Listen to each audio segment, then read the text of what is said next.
Hello, I'm Andy Ward with Sarasota County Public Utilities. I'm the Field Ops Division Manager, and I just wanted to introduce a new project we have going on. It's a Red Rock vacuum pump station improvements, and with me I have Alex, who's going to tell us a little bit more about the project and why it's so important to the community. Thanks, Andy.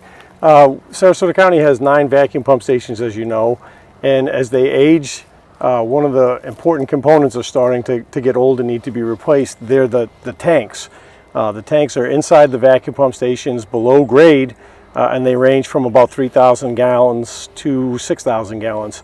So the first one we're going to start replacing is the one at Red Rock's vacuum pump station, and it's a 3,000 gallon tank behind you.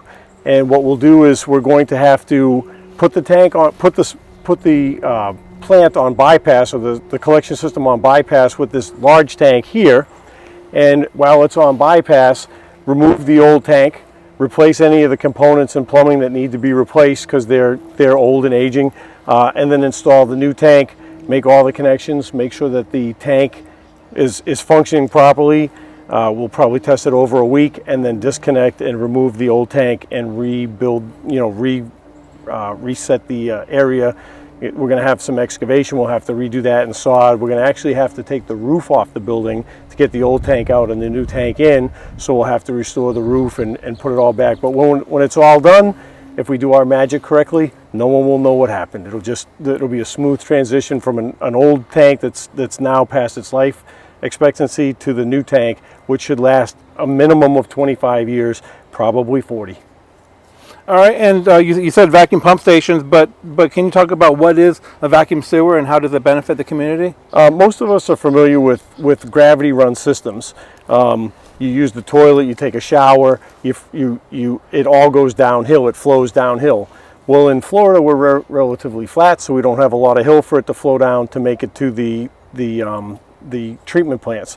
So one way to not have to bury the line so deeply in the ground is, rather than have the sewage collected by gravity, we actually have, there's a big vacuum that sucks it along into the large tanks, where it then gets pumped into the force mains and fed to the plants. So it's an inexpensive way that's easy to maintain to collect from multiple places, homes, businesses, and when it all gets collected, it gets then put into the county's collection system and then sent to the plant for treatment and release.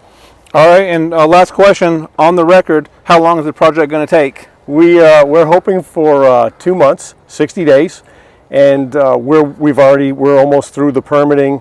All the prep work was done. Ordering the tank took several months to get it measured and then manufactured. They manufacture them specifically per project. Same company that helped us install the original tank is helping us do this one, so we're very confident it's going to fit. But project should take 60 days. We're hoping no longer. Hopefully, if it lasts longer, this means that we've run into problems. We've found artifacts.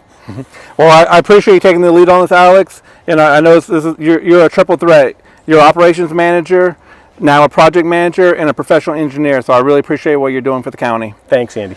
If you guys have any questions at home about the project or anything utility related, scgov.net or 311.